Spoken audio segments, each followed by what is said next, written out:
Hello guys, আজকে আপনাদেরকে বালু দিয়ে বাদাম ভাজি করে দেখাবো। তো আপনারা দেখতে থাকুন কিভাবে আমি বালু দিয়ে বাদাম ভাজি করি।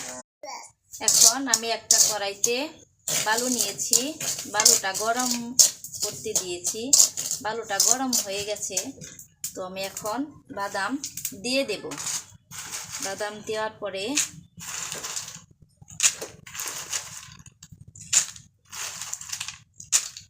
অল্প অল্প করে দিচ্ছি। চুলার আঁচটা মিডিয়াম টু হাইতে রাখতে হবে, বেশি গরম করা যাবে না। আস্তে আস্তে নাড়তে হবে যাতে পুড়ে না যায়।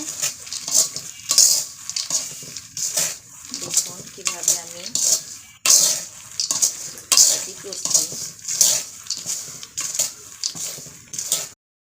এখন আমি বাদামগুলো ভাজা হয়ে গেছে, এখন তুলে নিচ্ছি একটা স্ট্রেনারের মাধ্যমে। দেখুন কত সুন্দর হয়েছে বাদামগুলো, আপনাদেরকে ভেঙেও দেখাবো।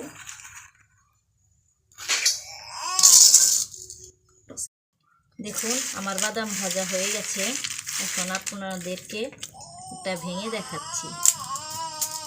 এই যে দেখুন কত সুন্দর হয়েছে।